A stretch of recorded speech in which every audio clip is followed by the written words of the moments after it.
forward. Moving forward. All right, let's see here. I just took a selfie in my office. Okay, live. Hall. Oh, yeah, she's so cute. Hall. Let's see, we are. Work together with her. I think we're live. Okay, I think we're live. No, yeah, she's he probably. Yes. Let's see, we are. Yeah, there we are. Okay, we are. Okay, I'm going to stop that one there. So we don't have like an echoey. Nope, that's us. Okay, perfect. Okay, we're good. It always is the first couple awkward seconds, right? To make sure that we're actually live, which we are, which is great. And we have our listeners already. So hello. Okay, hopefully they can hear you well like that. So welcome to this week's Playing to Win. I'm so excited because I have you in person. Yes. You know, oftentimes it's a Zoom with somebody either out of town or they just don't want to come in person. So I'm really, really excited to have Kim. So later for the podcast listeners, I'm actually sitting in my office with the fabulous Kim Treadaway. So I just want to welcome to the show, Kim Treadaway. Thank you for being here. Thank you for having me. Yay, we're so happy. So Kim is somebody I've known since she was a brand new agent. Last year, she was actually at the Northwest Market Center. She was our #1 individual agent in volume, which is a huge accomplishment. Yes. So congrats. How did that feel? Like surreal, weird. I kept waiting for my name to be announced and the numbers just kept going and higher. Yeah. Yeah. And all of a sudden it's like, wait, there's only like one left. Did they miss me totally? Yeah. Well, it was a thought. Or wait, and then I'm using the numbers in my head, like, okay, wait, where am I? Oh, okay. Oh, yeah. It's So you real. really had no idea. No, I had no. Oh, I love that so much. That's so fun. That's good. That's good. Well, you know, so I remember when you were a new agent and you just hit the ground running. And I remember we were applying for like PT50 rookie and stuff like that. And so you're somebody that always stood out for me. You just showed up like a professional. So I want to introduce to our listeners and to the world today, like who Kim Treadaway is. I know a lot of people can't wait for this recording. And I'm like, I promise it's being recorded. So let's just introduce yourself to the world. Tell us a little bit about yourself. What's your story? Well, I am from the Midwest. I grew up in Northeast Ohio and in a very rural community. It occurred to me recently, I don't know why, but as I was showing houses, I thought back to my first house, the house that I grew up in. We didn't have a primary suite. We had one full bathroom in our house. And I was like, that's so weird. That was so weird to me. Anyway, the Amish built that was our house. Oh, wow. Interesting. So that was normal for where you grew up. Yeah, I guess so. Okay. But my parents decided on a house plan, and the Amish actually built our property in Northeast Ohio. So it was a great place to grow up, and but I felt I needed to. I'm a city mouse, and so when it was time to go to college, I chose to go to Carnegie Mellon in Pittsburgh, Pennsylvania. And oh, wow. I went there mostly because I wanted to get an art degree from the same college that Andy Warhol went to school. I thought that was the coolest thing ever. That is the cool. So were you into art and everything already at that point? Okay. I was. And my degree, I have an art degree. Okay. Yep. Is there a certain direction in art that you were focused on? Yes, I was afraid I wouldn't make money as an artist, a pure artist. Yeah. And so I went the commercial art route. And okay. So I have a degree in commercial art and was a graphic designer in a marketing setting when I left school. Okay. And that's how I got to Austin. I was recruited by Trilogy Software. Mm-hmm. They were a very up and coming enterprise software company, and they were recruiting all of their employees directly out of college. And they were going to all of the top computer science and engineering schools around the country.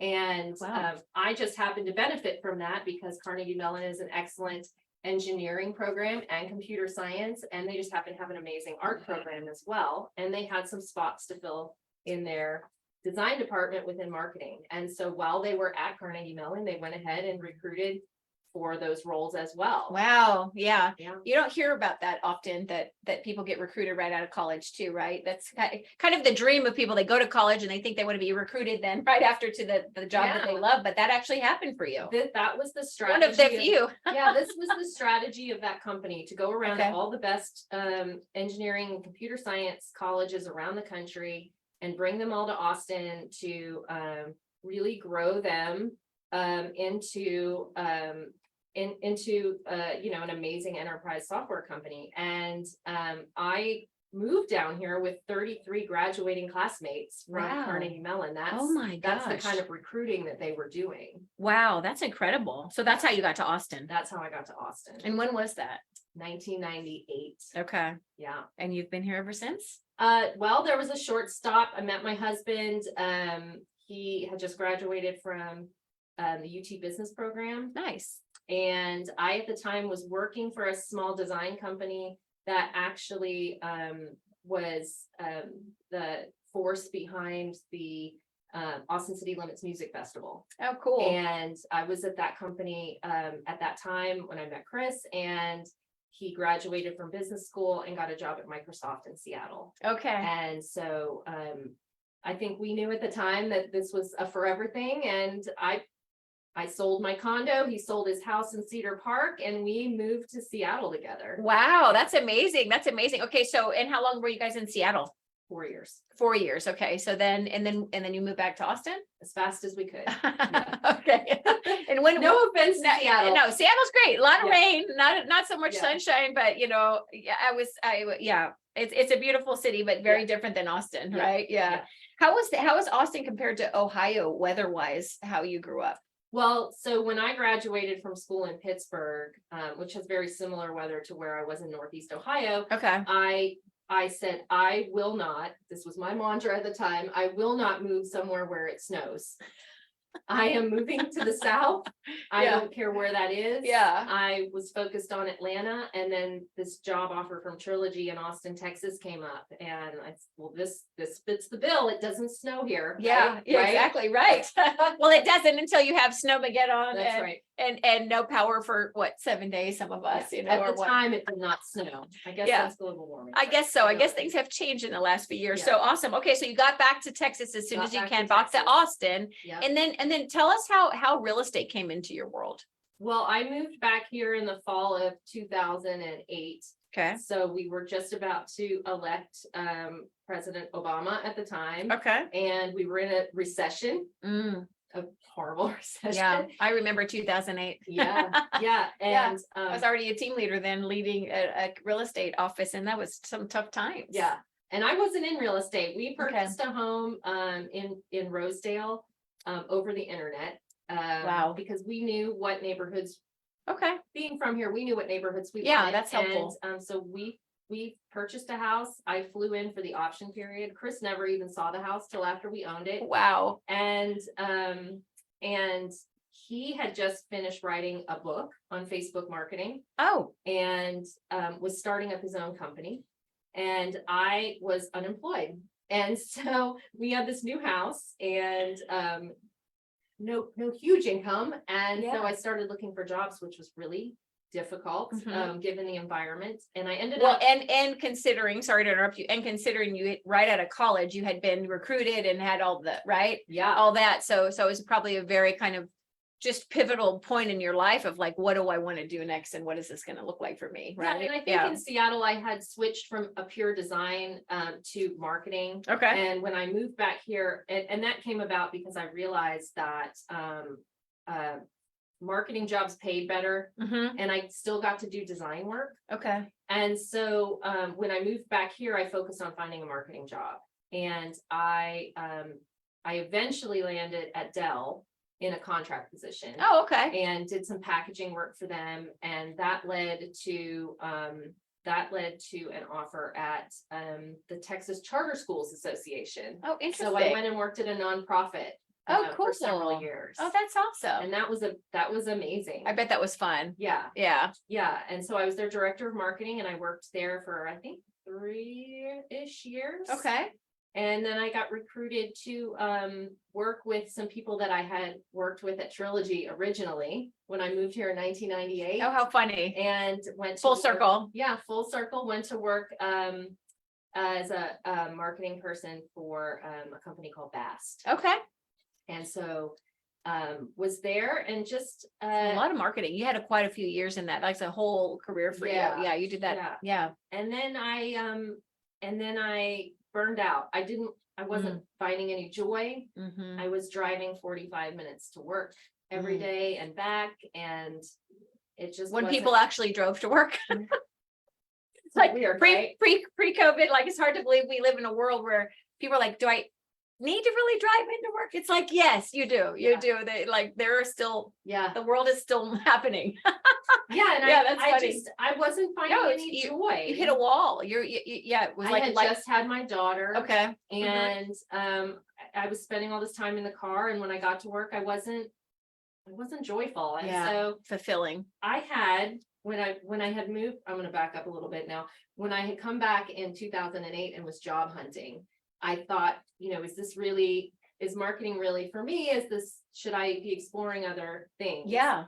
And I signed up with a company, and I took all these tests, and I met with a career counselor. Oh, that's And awesome. one of the careers that came up was real estate. Ah, And love then that. I got the job at Dell, and I shelved it.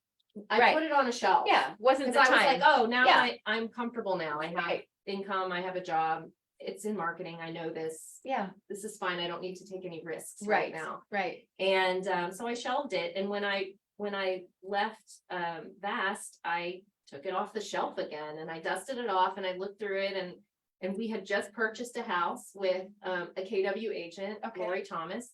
And I mentioned her at closing, I'm thinking about real estate. And her ears perked up, and she, was like, okay, let's talk. And she really helped, introduce me to KW, and Yeah. and the rest is history from there. When was that? Oh, gosh, That 6 years ago. okay. So what is that? Like 2017? Yeah. that sounds Sometime around right. then. Okay. Okay. So you got your license, and then what happened? So you get your license, you're jumping into this new career. How did that first year go for you? Well, my goal my first year was to make as much money as I had made at my tech job in software, Which was what? $130,000. That's a big goal, year one. Yeah. It Okay. was. And I overestimated year one and underestimated year 5 at Gary. Yes, exactly. And that happens all the time, right? Yeah. We overestimate what we can do in the next 12 months, and anything in our life, whether it's health, financial, career, right? We overestimate that, and they're like, what? I can't believe I didn't lose it. 500 pounds in 1 year. Every time I felt down about where I was in my career, I reminded myself of that. I love that. I'm overestimating, Yeah. but that's good, because I think overestimating gets you to underestimating Yeah. 5 years out. That's right. That's right. Well, it gets you into action because you do the You've got habits big and goals. you You've have got big goals. So, you need to take action. Okay, perfect. So, so year 2 though, so year 1, you didn't break I that came in a 130. little short. A little short. A little Okay. short. And then year 2, you exceeded your expectations. Yeah, and I think in real estate, what the big secret that nobody really talks about is it's compounding. It's Mm. compounding. And so if you're doing the work consistently year over year, you're going to start seeing referral business come in and repeat business. And you're also getting better at your craft. And so that's compounding as well. It really is. Yeah. Gosh, that's such a good point, because I think I see it all the time. People like want to give up like right before all their efforts. Well, I'm not seeing the results that I want to see or whatever. And it's like, okay, but you're doing the right activities and and they're so close to having that breakthrough. Yeah. And it's like, it's like you have the breakdown before the breakthrough Yeah. kind of thing, right? And people want to quit in anything in life. And we're talking about real estate right now, but anything in life. And it's like, if you just have that, if you know that compounding effect of good decisions and good habits and good choices you make every single day. Yeah. I mean, now just blink a few years later, you were the number 1 individual agent in a market center that does a lot of business. Yeah. It reminds me of, and this is another thing that I look back on as I was starting in real estate. I had trained for a marathon years and years ago, and that's a lot of miles. That is a lot of miles. It seems undoable. Yeah. Were Were you already a runner? Were you already a runner at that time? I mean, 5Ks. Okay. All right. So no, Okay. you know. Hey, that's, I walk a 5K. I so was to me doing a that's margarita 5K. Oh, okay. The So 2 not, weeks 5K. It was Right. for fun. okay. Gotcha. So not Um, seriously. No, not seriously. And but there's a plan. Mm, What I've discovered about myself is I'm really good is if you put a plan in front of me yeah. and you say, these are the steps you have to follow. And if you have faith that following these steps will lead to this outcome, I Right. will do it. Mhm. I will do it. You just have to tell me, here are the steps to do. Right. Right. You just have to get to the there, you have Yeah. to see that so that you can do, But okay. it's the same sort of thing. Yeah. So you start little and you do little runs and Mhm. it's compounding. Again, you're just running a little bit every week, and then every Saturday you add more mileage, and you're, taking care of your body and eating the right things and getting enough sleep, and eventually you're running a full marathon. And you did? I did it. I will never do it again. I'm a one-timer, but High five, girl. that's not the moral of the Yeah, story. no, the moral is you had a goal, and the goal was not to Yeah. be a runner forever. The goal was not to be run a marathon every year. That was not the Right. goal. The goal was to achieve that big goal, which is, that is a kind of a daunting goal, actually. If you're not, like, I'm not a runner. I've always been a But sprinter. you could do it. You could easily You do could it. do it if you put the plan in place, right? Yeah. And so, and I love, it's just that achieving whatever you think in your life is possible, right? I love that. Yeah. So, okay, so let's talk about the life of an individual agent. So it makes so much sense with your graphic design background and your marketing background. Like, everything you do, in my opinion, is beautiful. Like, you Oh, thank always you. look great. You're always put together. Everything you put out there looks beautiful. I know luxury has been something that's just in your world, right? But you really kind of honed in right away, it seems to me, at listings and farming. Yep. You want to talk about that a little bit? Yeah, and that came from I'm Lori Thomas, who was the agent that helped me Yes. purchase the house that we're still in, Yeah. in my farm. And she also was farming that neighborhood, but from a different perspective. Okay. She's a golfer, and there's a club in our neighborhood with golf and tennis and social, and so she kind of farmed the golf community there. And she really taught me how to do open houses, and it was networking at the club and getting Okay. involved, and Yeah. and then I told you this, I watched the video that you did with Shana Moats about open houses. Yeah. And what she said was, stop doing open houses all over the world and focus in on one area. Yeah. Put your name on your signs Mhm. and show up every weekend at a different house, and people will start to recognize you. And that's exactly what happened. I love that. Even buyers come in and they're like, oh, it's you again. Right. And they think you dominate everything, right? And you know what, the funny thing about that, Kim, which I love so much about that whole idea, is that you might have had no one come to that open house. Like, maybe nobody showed up, but man, you were there, you had the signs. And you're there Yeah. every weekend. So all the neighbors are seeing it, the people passing by, they think that you are just owning That's that right. neighborhood. And when I first started, they weren't my listings. They Exactly. were other agents' listings. Of course. But no one notices the house is listed by Right. someone else. Exactly. All they see is your name on the open house sign. Right. And they see you in the house. Yeah. And so, I don't know, you just get this, it's consistency Yeah. and repetition. Yeah. And I wear this dress. I need to get another one. I was just thinking on the way here. My sister's a fashion designer. I Oh, need to she get her is? to make me another house dress, but I found this house dress. I wear it to every single open house that I go to. I love that. So I'm wearing the same clothes all the time. I never noticed that This about is my you. uniform. It's all subliminal messaging. I love that. Well, I do that with my wrist stuff, right? Like, I Yeah. always, it's like some statement or something, and everything has a story behind it. I love that. This is part of my brand. That's part of your brand. That's part of your brand. Okay, so let's talk about you started off that way, but you know, that's working pretty well for you in your neighborhood. Mhm. Like, you kind of dominate your neighborhood. I don't have share yet. Okay. Yet. I I'm feel working like on you it. do. I feel like you I'm do, working on because you have a big presence there, wouldn't you say? Like, you've definitely do. made a dent in that neighborhood. I Like, do. people know you. What would you say, what percentage of your business comes from your neighborhood? Oh, 90%. Well, okay, so Yeah. I think it's working. If 90% of your business is coming from the neighborhood you farm, you are definitely making an impact. And it was so much that you were number one in volume in our Well, and office. it starts to become not necessarily just in that farm, but people in that farm who know people who are moving from out of town and want to live in Avery Ranch or Exactly. a Brushy Creek or Cedar Park, or That's I the- just did business in from a referral from someone that I moved into the farm Okay. several years ago. She referred me to a friend. They ended up buying in Liberty Hill. Yeah. So I'm not necessarily always in the farm, but so much work is coming from the farm. Yeah. Right. Yeah. And that's the thing that people don't realize. It doesn't mean Kim is only selling right there, right? It's Right. just that the opportunities, it's like, yeah. But it takes time, and it takes time and focus energy, and you're very purposeful about that. And that's what I want people to hear. It's like, have the patience, impatience can be a good thing, but it's also, if you're impatient about immediate results, you might miss a great opportunity because you give up on something great too soon, right? Too Well, and soon. farming is a long game. It is a long game. I really saw the results from, and I'm suffering from it a little bit now. I had been sending out quarterly newsletters and just sold postcards consistently. They look the same every month. It's the same. My picture's the same. The messaging is the same format. I've been sending those out for several years. And during the pandemic, when no one could go out in public, but people still had to sell their homes, I was getting a lot of calls because I was still touching them through the mail. And Whereas everybody else is slowing down, probably. well, and everyone else was relying on face to face Mhm. or personal connection, and no one was seeing each other anymore. Right. But I was reaching out through their mailboxes. So I was getting business that way.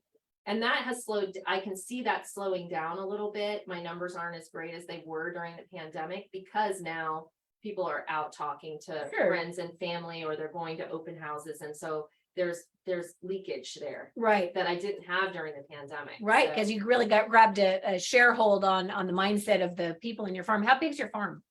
So I'm currently mailing to about 3,400 people. Okay, that's a really good size. Would you recommend that? What would you recommend is a good size for people listening that are like, I want to create a farm, I want to get purposeful. It's a long time commitment. I understand that's a long play, but I'm listing focused.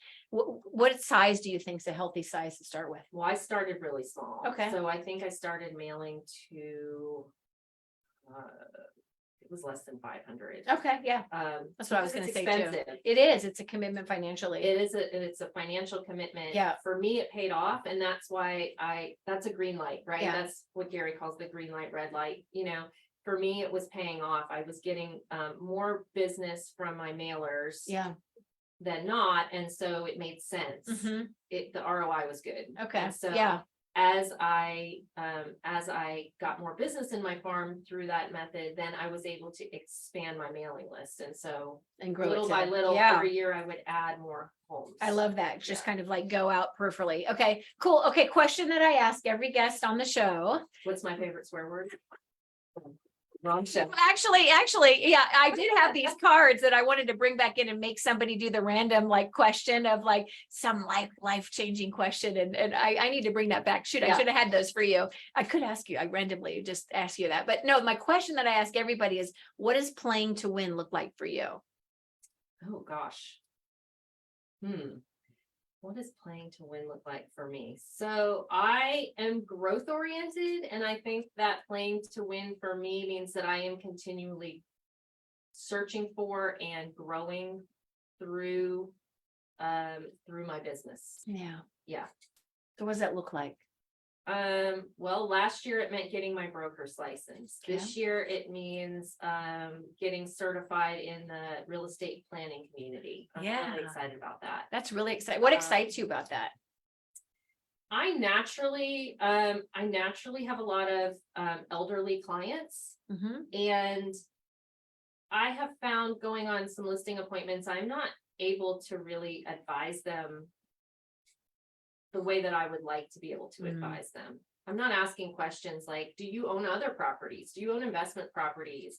How do you need this? Do you need to sell this home in order to afford to move into this retirement community? Yeah. Or can we prime this house as an investment opportunity and use it as a 1031 exchange to fund homes for your children in the future. Yeah. Like opening them up to other ideas, that I just wasn't educated enough in to broach that subject. Now, of course, they need to consult with CPAs and lawyers and Of course. attorneys and whatever, but just being able to present them with those opportunities or get them thinking through that, Yeah. rather than just paying the government a cap gains tax that's gigantic. Because Right. our equity is so huge right Oh now. my gosh, exactly. People that Exactly. moved in 25 years ago are going There's- to have to pay significant taxes. They are, and I think there's a misleading understanding. They think, oh, well, if it's my primary, I'm okay. It's like, you know what? There's a lot, primary is one thing, but there's so much, whether it's a piece of land they own or something they inherited from their parents, it's like kind of a generational investment they have that they don't even think about, right? But there's so much you can do. And I think that whole real estate planner community is so smart. And it's very high level. And I love that you're one of the few people that actually are in that in Austin. Yeah. Because I think that it's also like you say, playing to win for you is being growth minded, moving forward, always moving myself forward, right? It's also helping your people in a whole nother level. Yeah. And I think that's what attracts you to that, which I think is pretty exciting. Yeah. I think just being that source of information for people and Yeah. helping them save their wealth, save their money, pass it on to their kids is huge. 'Cause Yeah. it's so complicated. Yeah. It's very complicated. Yeah. And if we can simplify the complicated, right? That's why people don't do investments and it's just a lack of knowledge. And when you can take something that is complicated and simplify it for them and like, and save them, like, this whole KW wealth thing that we have alone, that has saved people so much money on just tax strategies or different ways, of saving money. Or using, redistributing your money. Like if you can have those kind of conversations with people, I think that's a whole another level of like what we do as Yeah. real estate professionals, right? What do you think is one of your things that you're just really good at with your clients? I have been told by my clients that I am a straight shooter, Okay.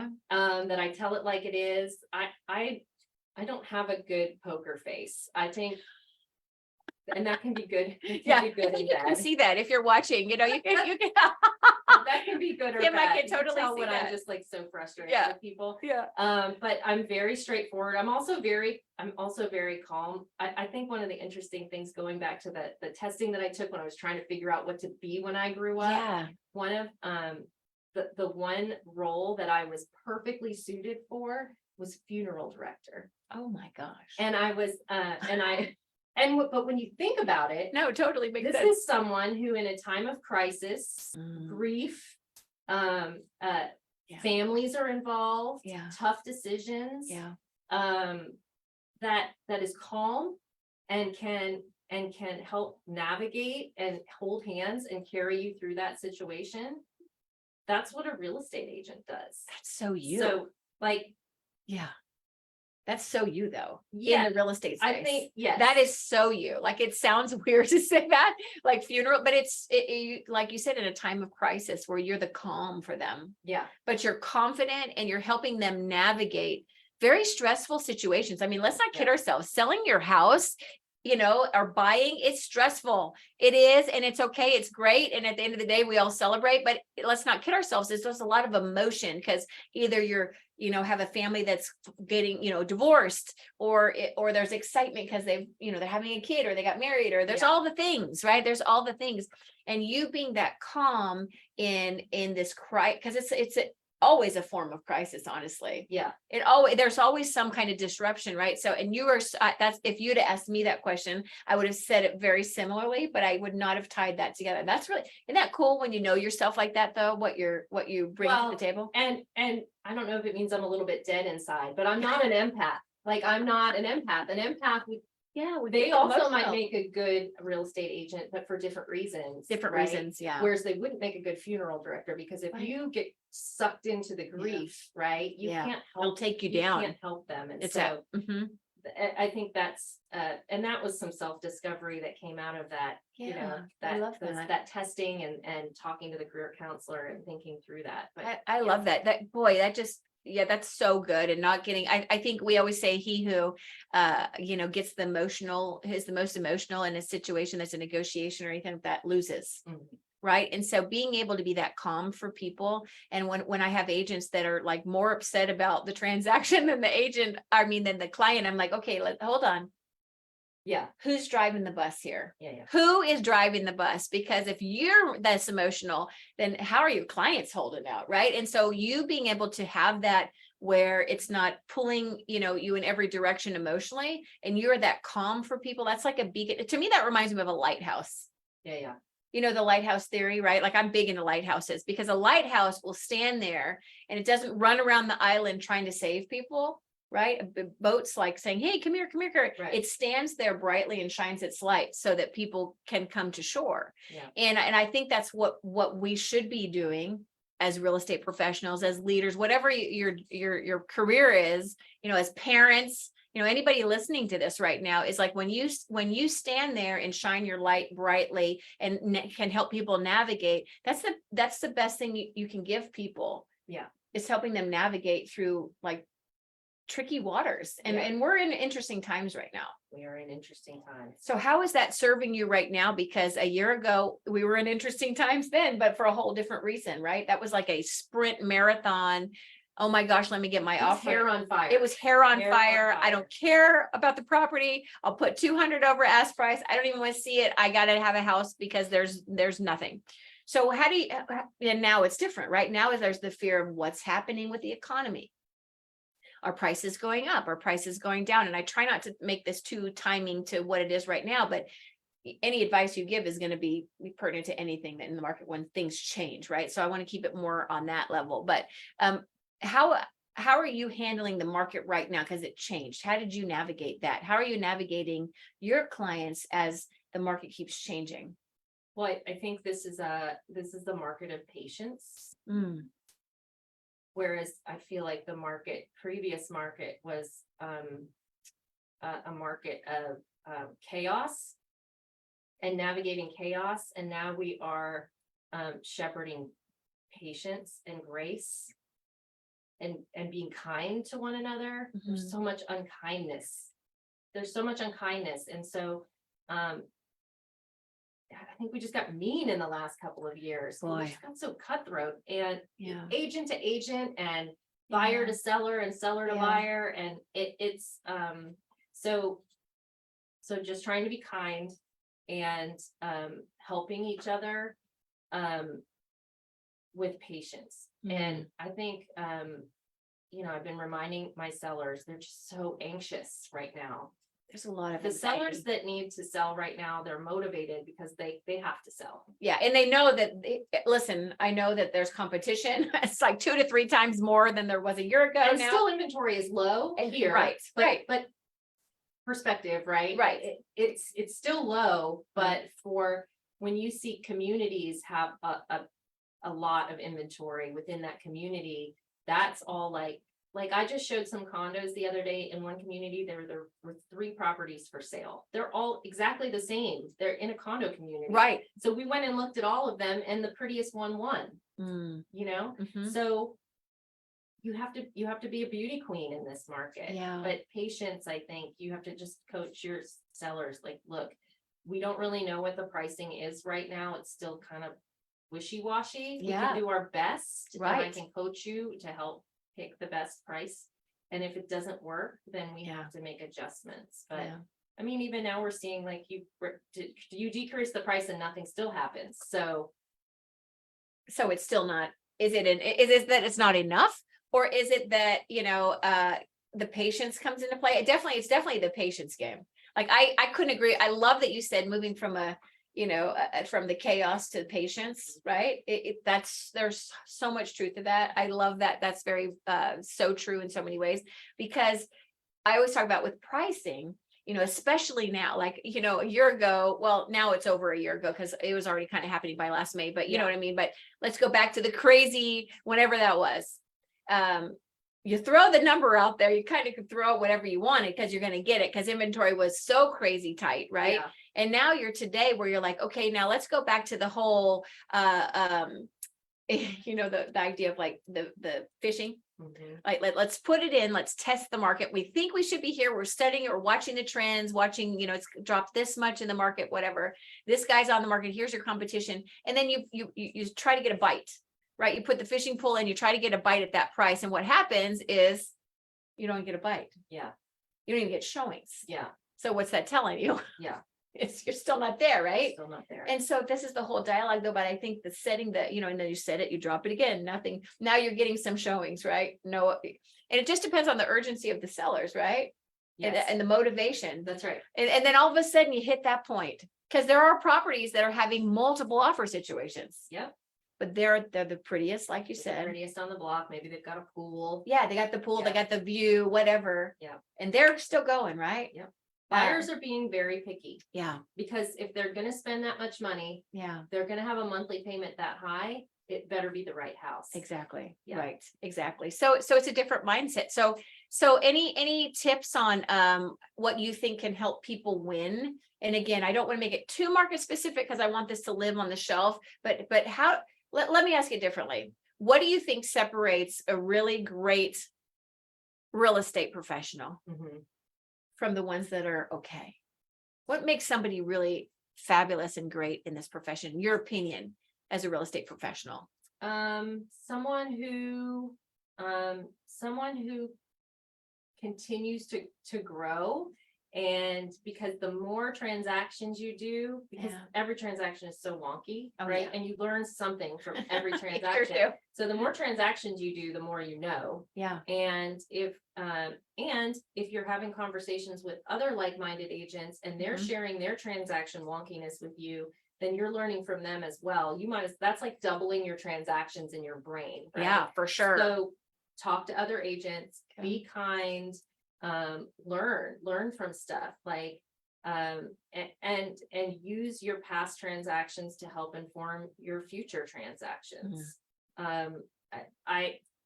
I had a situation recently where, the house that my buyers wanted to offer on was way overpriced and I knew it. And I Mhm. looked at the data and I was like, she's overpriced. I Yeah. mean, not only has she been on the market for a long time, indicating that she's overpriced. Right. But she's just overpriced. And Yeah. so You're gonna pay I too much. called her and I said, help me understand, we're using a loan. So someone's gonna come out and appraise this. So tell me what you would tell the appraiser you used to comp this property. That's a great question. And Mhm. she shared them with me and I went back to her and I said, you were using comps from another community that is different, that is a different builder. You Yeah. can't use those. So Yeah. let's look at the ones that I pulled and Yeah. I want you to share these with your seller. Yeah. And we're gonna write an offer based on the reflection of what these are showing me. Mm. And I'm in that situation again, where an agent is in her brain. She feels like She feels like that's the has- price, huh? She has used the wrong data and is Yeah. mispricing it, and my buyers want to make an offer. So Yeah. how do I Yeah. educate her to educate her sellers Mhm. and see how motivated they are? If the seller's not motivated, this won't work. Exactly. If the seller's motivated and Right. I can get through to her to get through to her seller, Mhm. that these are actually the comps that the bank is going to look at and push this sale through closing, I love that. then I can get my buyers under Right. contract. I love that you're going and in a way that if you haven't noticed by now, Kim is very she is very graceful. She's very respectful. You would never be rude or condescending. This is a Well, well, yeah, well, same here, right? It sounds like too much credit. no, come on now, but no, it's true though. You show up as a professional. Let's just leave it at that. You're a professional. I'm not saying you're, but I'm just saying you treat people with respect that deserve it. How about that? Okay. Fair. On behalf of your clients. And so that's such a smart way instead of like saying, belittling stuff. There's just a lot of, in my opinion, there could be more kindness. Well, with how people and when treat my each buyer other. comes to me and says, how lowball should we go on this? Because if this isn't, even to them, they're like, this Yeah. is too expensive. Yeah. This isn't right. Right. And I said, well, calling the agent and asking her how low the seller will accept is not going to get us anywhere, Right. because her job is to sell it for the highest price possible. So Exactly. she's not going to tell us Yeah. they'll accept a lowball Yeah. offer. Come in. Yeah, We have exactly. I have to have a conversation and get in relationship with that agent to find out what is the seller's motivation, how open is she to understanding the data? Can I get through to her to get through to her seller? Exactly. And I have to write something down and present it, Mm. because ultimately she is by law required to present that offer. Yeah. So at what point in the conversation, I'm thinking, are they motivated? Is she listening to me? Yeah. If I write an offer at this point and send it over with all of my work, my pricing work, will she talk to her seller and walk them through it and get us under contract? 'Cause Right. that's my goal. Right. Yeah. And I think that's so smart instead of it, because you're doing the work, right? Because I think in any time, whether you're representing a buyer or a seller, you should be pulling your own comps, right? You should definitely be Oh, pulling your own pricing if absolutely. you think that this is priced, because you know what, you might find they're underpriced sometimes, right? Sometimes you find that, and that is a wonderful surprise. We're like, oh my gosh, I think we're actually undervalued. You know, it doesn't happen as well now. Now, not as much, right? Right now, it's kind of like, okay, no, they're overpriced because sellers are still kind of correcting. I Yeah. mean, but just doing the work on that and being professional and having the facts and the data around, and here's why we're coming in here to not to offend the other side. Right. Because negotiation is such a strategy, right? You always want to be respectful and also strong on your side, but it's more factual. And if I can take the emotion out of this, and that's what you do a really good job of, is removing the emotion and making it all about, okay, here's where we're getting our data from. So with that, we're coming in at this price. Well, it's facts, right? The bank's It's gonna come in facts. and do it anyway. And I don't want my deal to blow up Right. at the time of appraisal. Cause how much work have I put in at that point? Yeah. And then it's gonna blow up at Exactly. appraisal? No, Exactly. thanks. I don't want that. I don't have I time for agree. that. I agree. Okay. So what are you most excited about, moving forward, and just like, I know, and you and I are actually meeting next week to talk more about this, but what most excites you about what we get to do every day? Or what are you most excited about in the future for what you get to do with people? Well, I just love this career. I have never felt like, I always felt in my past jobs, that I was resentful. I would get mad if I had to work in the evenings or on the weekends. I felt underappreciated. And now that I work for myself, I am my own boss. I love that. I love this work. Yeah. I love how competitive it is. I love how, I love that there's no ceiling. Yeah. I can do as much as I want. I can make as much money as I want. It's unlimited. And I love that about this career. And I'm so glad it found me, or I found it. It took a long time. Yeah. You found each other though. You Yeah. found it. You found your way. You think about how you answered my question about playing to win and how you said growth minded, and this job, well, anything in life, but especially what we do in real estate. It's an ever-changing market. Every client is different.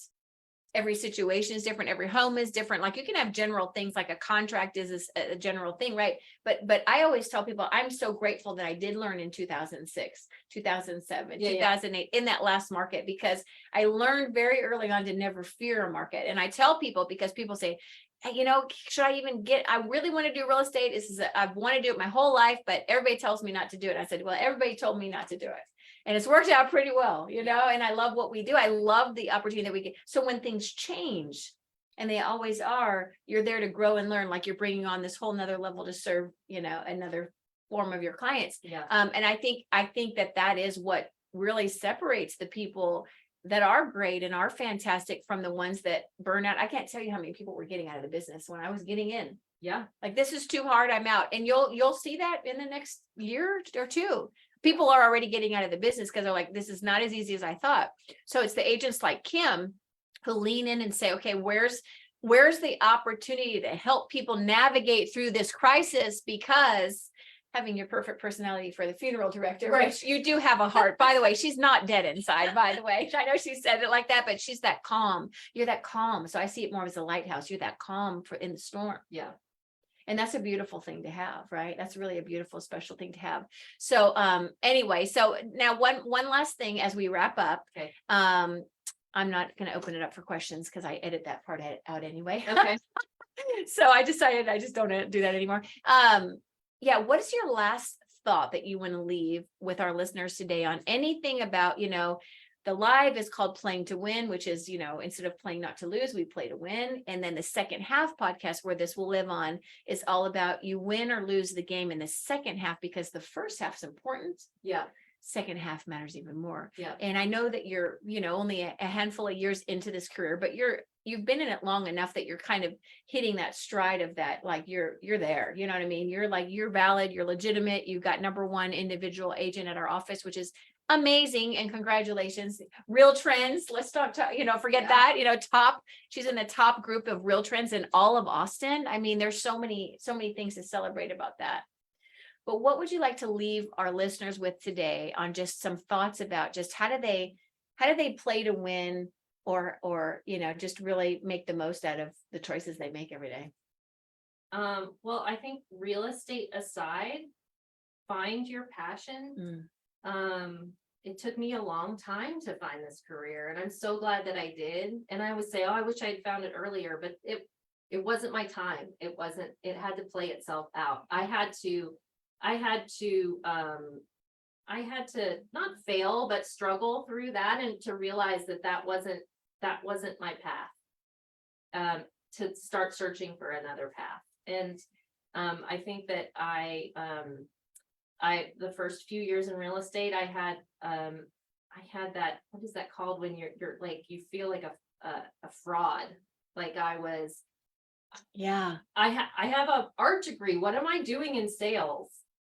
I remember it being in Paul Campanero's class, and he said, you're in sales. And I was like, no, I'm not. I'm not in sales. I am in art. Yes. I am going to flip houses one day. Yes. And I love showing homes. Yes. No, I'm in sales. And I think just finding what makes you happy. Yeah. And if it's not making you happy, if you're an agent and you're leaving the business because you're not happy and this isn't the right role for you, that is one thing. If you're leaving the business because you're just giving up,